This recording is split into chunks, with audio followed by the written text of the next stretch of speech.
Avançons maintenant sur un sujet un peu différent. On va parler de vous en tant que personne. Vous avez gagné beaucoup d'argent, mais maintenant, je pense que pour vous, ce ne sont que des chiffres. Vous regardez vos relevés de compte et vous voyez juste des chiffres. Et vous savez combien de 00 il y a? Je ne les regarde même plus très honnêtement. Et quand vous avez fait du coup votre premier ou 5 premiers millions, qu'est-ce que vous avez fait? C'était quoi le business? Donne toutes les astuces. Vous savez, quand vous commencez votre business, votre objectif, c'est de gagner votre premier million. Et lorsque vous l'avez fait, vous vous dites, ok, j'ai gagné mon premier million. Maintenant, qu'est-ce qui se passe?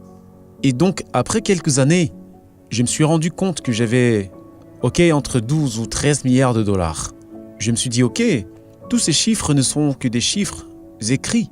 Et donc, un jour, je suis allé à la banque et à cette époque, il n'y avait pas de restriction de retrait d'argent liquide. Et du coup, je me suis fait un chèque et j'ai écrit 10 millions en espèces. J'ai retiré et je les ai amenés à la maison pour moi-même. Vous avez retiré 10 millions de dollars et vous l'avez amené à la maison? Oui, je les ai mis dans le coffre de ma voiture. Et je suis allé à la maison et je les ai regardés pendant 10 minutes et je me suis dit, maintenant je crois vraiment que j'ai de l'argent. Et vous l'avez mis dans votre lit et vous avez dormi dessus toute la nuit, c'est ça? Dans le coffre de ma voiture. Donc je les ai amenés. J'ai pris tout l'argent pour moi, je l'ai mis dans ma chambre. Je l'ai regardé et je l'ai ramené à la banque le jour d'après. Est-ce que je peux vous demander quelque chose? Combien d'argent vous avez dans votre portefeuille? Aujourd'hui? Oui, combien d'argent avez-vous dans votre poche? Vous serez très très surpris. Je n'ai même pas $1. Je n'ai rien. Vous n'avez rien sur vous? Je n'ai rien du tout.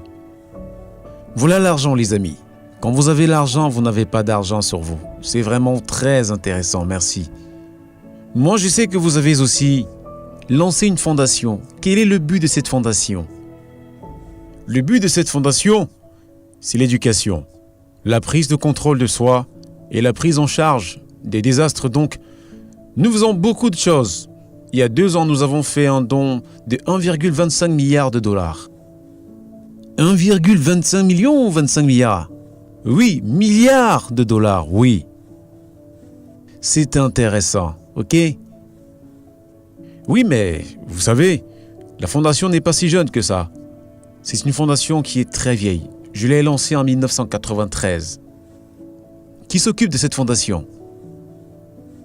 C'est une dame qui s'appelle Zora. Elle est quelque part par ici. Et elle fait vraiment un travail formidable. Vous allez avoir quelques personnes qui vont vous demander des dons. Vous allez avoir une file d'attente maintenant. Ok. Maintenant, laissez-moi vous poser à nouveau une question personnelle. Ça ne vous dérange pas? Vous devez certainement être le célibataire le plus recherché de tout le Nigeria. Ah, Mo, faut recommencer à nouveau. Ce que je veux dire, c'est que vous êtes génial. Vous êtes beau, vous êtes mince et vous êtes l'homme le plus riche au Nigeria. Et vous êtes très courtois, j'imagine qu'il doit avoir une queue très longue à l'extérieur de votre bureau tous les soirs qui fait « Hi, hello, Aliko ». Qu'est-ce qui va se passer? Dis-nous tout. Vous savez, moi, c'est quelque chose de très naturel. Ce que je veux dire à toutes ces dames, c'est d'aller postuler auprès de mon frère, qui est maintenant mon consultant. Et il va m'aider du coup à peser le pour et le contre et choisir celle que je dois épouser. Et qui est ce consultant? C'est Mo Ibrahim.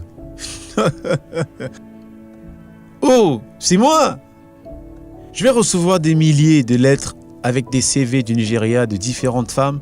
J'ai vu un de mes amis justement à qui j'ai dit que je devais aller voir Mo Ibrahim. Il m'a dit quand?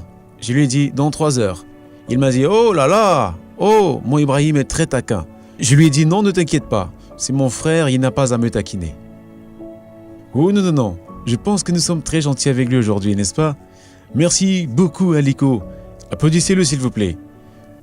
Il ne nous reste pas beaucoup de temps, nous allons autoriser 2 questions. Je vais autoriser 2 questions car nous n'avons plus beaucoup de temps. Mais j'ai vraiment besoin de questions intéressantes et sérieuses. Pas de candidature pour le mariage ou quelque chose comme ça. Un intervenant.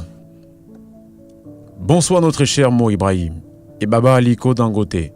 Mon nom est Villani Moulani.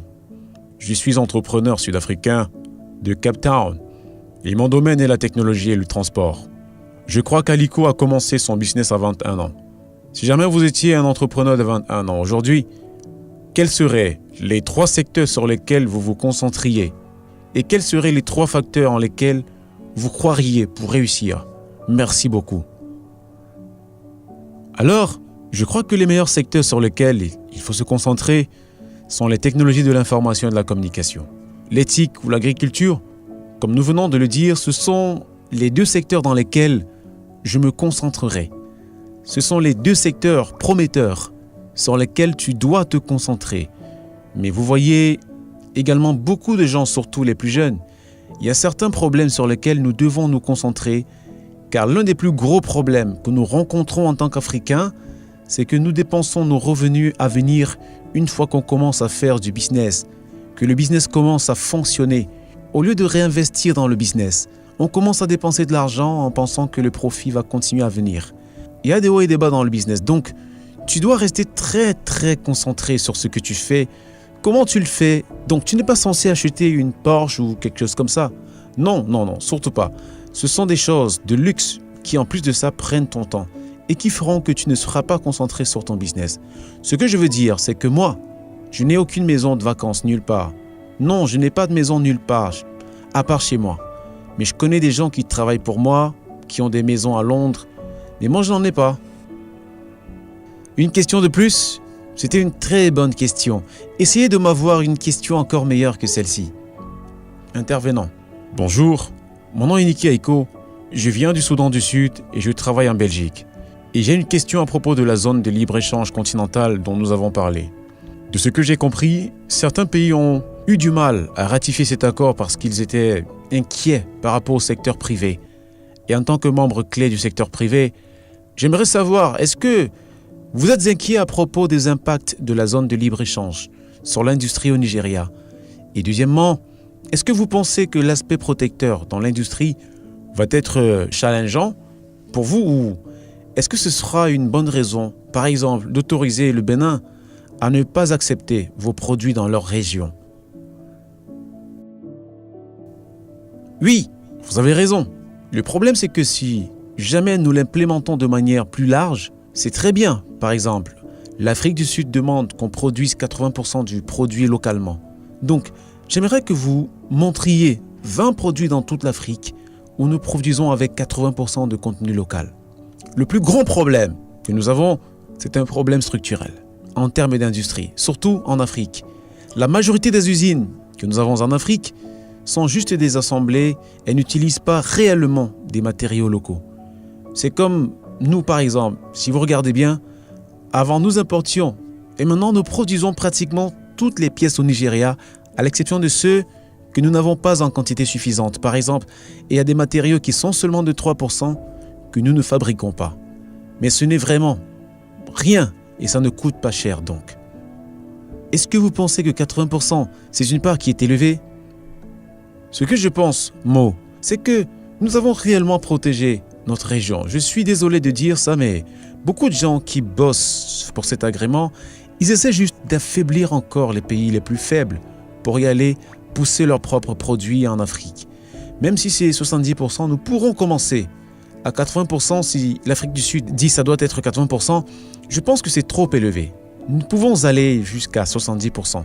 Le plus grand challenge sera l'implémentation parce qu'aujourd'hui, si jamais la République du Bénin ne m'autorise pas d'amener du ciment à 28 km, comment est-ce qu'une personne qui est en Côte d'Ivoire pourra envoyer ses biens au Nigeria par la route alors que c'est seulement 100 km? Mais cela va être très difficile car il va avoir des problèmes avec la République du Bénin qui va l'autoriser à rentrer. Ok, je pense que nous devrions poser cette question à nos amis en Côte d'Ivoire. Ici peut-être, posez la question au président, vous allez le voir dans une heure. Vous allez lui poser la question, oui. Nous pouvons poser la question, cela va aider effectivement quand on aura toutes ces choses à travers les pays. Par exemple, en Côte d'Ivoire, tout le monde aimerait venir au Nigeria pour faire du business. Pour résumer le message ici, c'est juste de dire, s'il vous plaît, nos leaders politiques, signez plein d'accords à propos de libre-échange. S'il vous plaît, mettez-les en pratique, implémentez ce que vous avez signé. Regardez Mo, par exemple, vous m'invitez tous les soirs pour le dîner. Nous faisons tous les deux du business, mais nous n'avons jamais fait de business ensemble. C'est seulement un problème de temps. Avant qu'on se dise que je perdais mon temps et que je perds notre temps. Donc, pour les pays, car pouvoir renforcer ces relations, nous devons avoir des relations économiques. L'intégration économique est nécessaire. Nous ne devrions jamais nous plaindre que nous avons trop de jeunes. Nous devrions faire très très attention car ici en Afrique, la bombe à retardement que nous avons est cette jeunesse qui n'a pas travaillé. Avec cette conclusion, je dois arrêter ici notre dialogue qui est très intéressant car nous n'avons plus de temps.